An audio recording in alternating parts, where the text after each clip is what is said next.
Selamat pagi dan shalom. Kali ini saya akan membahas tentang pengukuran vektor dan gerak lurus. Pengukuran adalah penentuan besaran, dimensi atau kapasitas, biasanya terhadap suatu standar atau satuan ukur. Secara sederhana, mengukur adalah membandingkan suatu besaran dengan besaran standar.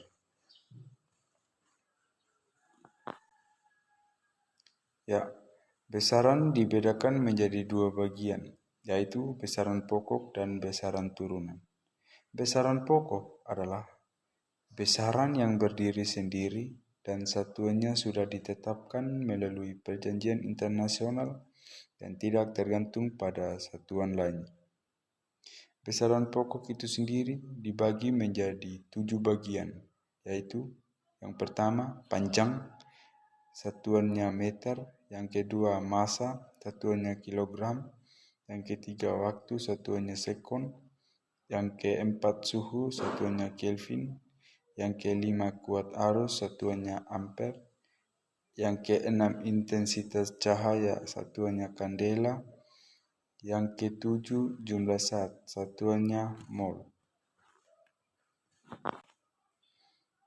Sekarang kita masuk dalam besaran turunan.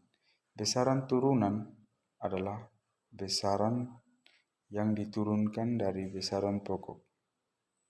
Saya ada ambil beberapa besaran turunan yang diturunkan dari besaran pokok. Yang pertama itu kecepatan, satuannya meter per sekon. Percepatan, satuannya meter per sekon kuadrat. Yang ketiga massa jenis, satuannya kilogram per meter kubik. Yang keempat gaya, satuannya Newton. Yang kelima luas, satuannya meter per kubik. Yang keenam volume, satuannya meter per kubik. Yang keenam tekanan, satuannya Pascal. Dan yang ketujuh itu usaha dan satuannya joule. Sekarang kita masuk dalam alat-alat ukur. Alat ukur adalah perangkat untuk menentukan nilai atau besaran dari suatu kuantitas atau variabel fisik. Yang pertama itu penggaris.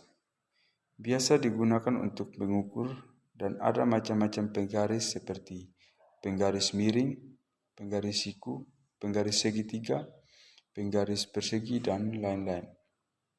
Yang kedua, waktu. Satuan waktu yang sering digunakan adalah detik, sekon, menit, dan jam. Waktu biasa menggunakan stopwatch dan arloji. Stopwatch merupakan alat ukur waktu yang lebih tepat dan baik dibandingkan alat ukur waktu lain. Yang ketiga, suhu. Suhu biasa digunakan untuk mengukur panas atau dinginnya suatu benda. Suhu adalah benda yang diukur dengan alat termometer.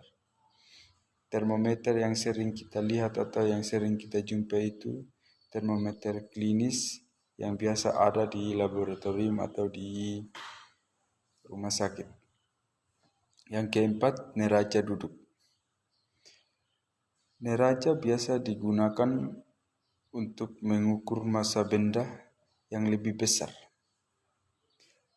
Neraca ini digunakan untuk mengukur massa hingga 200 kg dan bisa sampai 500 kg. Sekarang kita masuk dalam vektor dan gerak lurus. Vektor adalah ruas garis berada yang memiliki besaran dan arah tertentu. Secara geometris, suatu vektor dapat digambarkan sebagai ruas garis berarah dengan panjang ruas garis menyatakan besar vektor dan arah ruas garis menyatakan arah vektor. Sekarang kita masuk dalam gerak lurus. Gerak lurus itu dibedakan menjadi dua bagian, yaitu gerak lurus beraturan disingkat sebagai GLB Dan yang kedua, gerak lurus berubah beraturan, singkatan dari GLBB. Yang pertama, gerak lurus beraturan. Gerak lurus beraturan adalah gerak lurus suatu objek di mana dalam gerak ini kecepatannya tetap atau tanpa percepatan, sehingga jarak yang ditempuh dalam gerak lurus beraturan adalah kelajuan kali waktu. Yang berikut, gerak lurus berubah beraturan. Gerak lurus berubah beraturan adalah gerak lurus pada arah mendatar dengan kecepatan v yang berubah setiap saat karena adanya percepatan yang tetap. Dengan kata lain, benda yang melakukan gerak dari keadaan diam atau mulai dengan kecepatan awal akan berubah kecepatannya karena adanya percepatan. Ya, contoh gerak lurus beraturan yaitu yang pertama, kereta api yang melaju dengan kecepatan tetap. Yang kedua, kapal laut yang berlayar dengan kecepatan tetap. Yang ketiga, mobil yang melaju dengan kecepatan tetap. Yang keempat, gerak bulan yang mengitari bumi. Yang kelima, gerak planet yang mengitari matahari di tata surya. Nah, sekarang kita masuk dalam contoh GLBB dipercepat, gerak lurus berubah beraturan yang dipercepat. Yang pertama itu, apel jatuh dari pohon. Yang kedua, seseorang naik sepeda di menurun. Yang ketiga, air terjun. Yang keempat, pesawat yang akan lepas landas.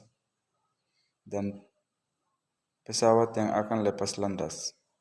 Sekarang kita masuk contoh gerak lurus berubah beraturan diperlambat. Yang pertama, bola dilempar ke atas. Yang kedua, orang naik tangga. Yang ketiga, orang loncat ke atas. Yang keempat, mobil rem mendadak. Ya, sekarang kita masuk dalam gerak jatuh bebas. Gerak jatuh bebas adalah benda yang jatuh dari suatu ketinggian tanpa kecepatan awal di sekitar bumi. Gerak jatuh bebas dipengaruhi oleh gaya gravitasi. Contoh gerak jatuh bebas yaitu yang pertama, penghapus, spidol, pulpen, atau yang jatuh dari meja. Yang kedua, buah kelapa yang telah matang atau masak dan jatuh dari pohonnya.